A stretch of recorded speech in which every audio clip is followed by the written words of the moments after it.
नमस्कार दोस्तों, हमारे आज की वीडियो में हम आपके लिए संकष्टी चतुर्थी की व्रत कथा लेकर आए हैं। एक समय की बात है, किसी नगर में एक देवरानी जेठानी रहती थी। जेठानी अमीर थी और देवरानी गरीब थी। देवरानी गणेश जी की भक्त थी। देवरानी का पति जंगल से लकड़ी काट कर बेचता था और अक्सर बीमार रहता था। देवरानी जेठानी के घर का सारा काम करती और बदले में जेठानी बचा हुआ खाना, पुराने कपड़े आदि उसको दे देती थी। इसी से देवरानी का परिवार चल रहा था। माघ महीने में देवरानी ने तिल चौथ का व्रत किया। 5 आने का तिल व गुड़ लाकर तिलकुटा बनाया। पूजा करके तिल चौथ की कथा कहानी सुनी और तिलकुटा छीके में रख दिया और सोचा कि चांद उगने पर पहले तिलकुटा और उसके बाद ही कुछ खाएगी। कथा सुनकर वह जेठानी के यहाँ चली गई।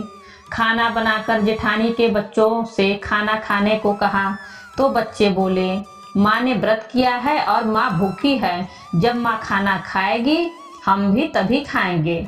जेठ जी को खाना खाने को कहा तो जेठ जी बोले, मैं अकेला नहीं खाऊंगा, जब चांद निकलेगा तब सब खाएंगे, तभी मैं भी खाऊंगा। जेठानी ने उसे कहा कि आज तो किसी ने भी अभी तक खाना नहीं खाया, तुम्हें कैसे दूं? तुम सुबह सवेरे ही बचा हुआ खाना ले जाना। देवरानी के घर पर पति बच्चे सब आस लगाए बैठे थे कि आज तो त्योहार है, इसलिए कुछ पकवान आदि खाने को मिलेगा। परंतु जब बच्चों को पता चला कि आज तो रोटी भी नहीं मिलेगी तो बच्चे रोने लगे।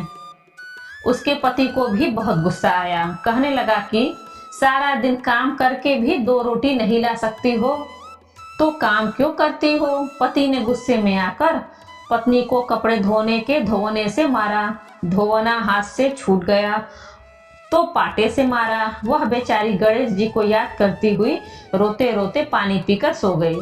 उस दिन गणेश जी देवरानी के सपने में आए और कहने लगी, धोने मारे पाटे मारी, सो रही है या जाग रही है? वह बोली, कुछ सो रही हूँ, कुछ जाग रही हूँ। गणेश जी बोले, भूख लगी है, कुछ खाने को दे। देवरानी बोली, क्या दूँ? मेरे घर में तो अन्न का एक दाना भी नहीं है। जेठानी बचा खुचा खाना देती थी, आज वह भी नहीं मिला। पूजा का बचा हुआ तिलकुटा छीके में पड़ा है, वही खा लो। तिलकुटा खाने के बाद गणेश जी बोले, धोने मारी पाटे मारी, निपटाई लगी है, कहाँ निपटे? वह बोली, यह पड़ा घर, जहाँ इच्छा हो वहाँ निपट लो। फिर गणेश जी बच्चे की तरह बोले, अब कहाँ पोछूं? नींद में मग्न अब देवरानी को बहुत गुस्सा आया कि कब से तंग किए जा रहे हैं। सो बोली, मेरे सर पे पोछो। और कहाँ पोछोगे? सुबह जब देवरानी उठी तो यह देखकर हैरान रह गई कि पूरा घर हीरे मोती से जगमगा रहा है। सिर पर जहाँ विनायक जी पोछनी कर गए थे वहाँ हीरे के टीके व बिंदी जगमगा रहे थे। उस दिन देवरानी जेठानी के यहाँ काम करने नहीं गई। बड़ी देर तक राह देखने के बाद जेठानी ने बच्चों को देवरानी को बुलाने भेजा। जेठानी ने सोचा कल खाना नहीं दिया इसलिए शायद देवरानी बुरा मान गई है।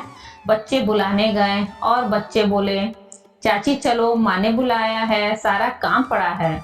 देवरानी ने जवाब दिया, अब उसकी जरूरत नहीं है, घर में सब भरपूर है, गणेश जी के आशीष से। बच्चों ने घर जाकर माँ को बताया कि चाची का तो पूरा घर हीरे मोतियों से जगमगा रहा है। जेठानी दौड़ती हुई देवरानी के पास आई और पूछा कि यह सब हुआ कैसे? देवरानी ने उसके साथ जो हुआ वह सब कुछ कह डाला। घर लौटकर जेठानी अपने पति से कहा कि आप मुझे धोने और पाटे से मारो। उसका पति बोला कि भली मानस, मैंने कभी तुम पर हाथ भी नहीं उठाया, मैं तुम्हें धोने और पाटे से कैसे मार सकता हूँ? वह नहीं मानी और जिद करने लगी। मजबूरन पति को उसे मारना पड़ा। उसने ढेर सारा घी डालकर चूरमा बनाया और छीके में रखकर सो गई। रात को चौथ विनायक जी सपने में आए और कहने लगे, भूख लगी है, क्या खाऊं? जेठानी ने कहा, हे गणेश जी महाराज, मेरी देवरानी के यहाँ तो आपने सूखा तिलकुटा खाया था, मैंने तो झरते घी का चूरमा बनाकर आपके लिए छीके में रखा है, फल और मेवे भी रखे हैं, जो चाहे खा लीजिए। बाल स्वरूप गणेश जी बोले, अब निपटे कहाँ? जेठानी बोली, उसके यहाँ तो टूटी फूटी झोपड़ी थी, मेरे यहाँ तो कंचन के महल हैं, जहाँ चाहे निपटो। फिर गणेश जी ने पूछा, अब पोछू कहाँ?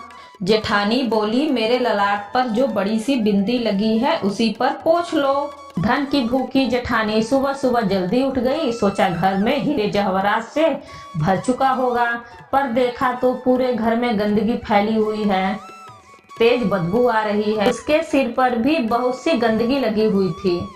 उसने कहा, हे गणेश जी महाराज, यह आपने क्या किया? मुझसे रूठे और देवरानी पर टूटे। जेठानी ने घर की सफाई करने की बहुत ही कोशिश की, परंतु गंदगी ज्यादा फैलती गई। जेठानी के पति को मालूम चला तो वह भी बहुत गुस्सा हुआ और बोला, तेरे पास इतना सब कुछ था, फिर भी तेरा मन नहीं भरा। परेशान होकर चौथ के गणेश जी से मदद की विनती करने लगी। गणेश जी ने कहा, देवरानी से जलन के कारण तूने जो किया था यह उसी का फल है। अब तू अपने धन में से आधा उसे दे देगी, तभी यह सब साफ होगा। उसने आधा धन बांट दिया, किंतु मोहरों की एक हांडी चूल्हे के नीचे गाड़ रखी थी। उसने सोचा किसी को पता नहीं चलेगा और उसने उस धन को नहीं बांटा। उसने कहा, हे श्री गणेश जी, अब तो अपना यह बिखराव समेटो। वे बोले, पहले चूल्हे के नीचे गड़ी हुई मोहरों की हांडी सहित ताक में रखी 2 सुई के भी 2 हिस्से कर। इस प्रकार श्री गणेश जी ने बाल स्वरूप में आकर सुई जैसी छोटी चीज का भी बंटवारा किया और अपनी माया समेटी।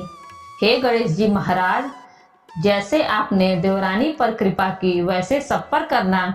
कहानी कहने वाले, सुनने वाले, हुंकारा भरने वाले सब पर कृपा करना, किंतु जेठानी को जैसी सजा दी वैसी किसी को मत देना।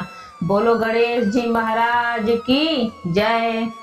चौथ माता की जय।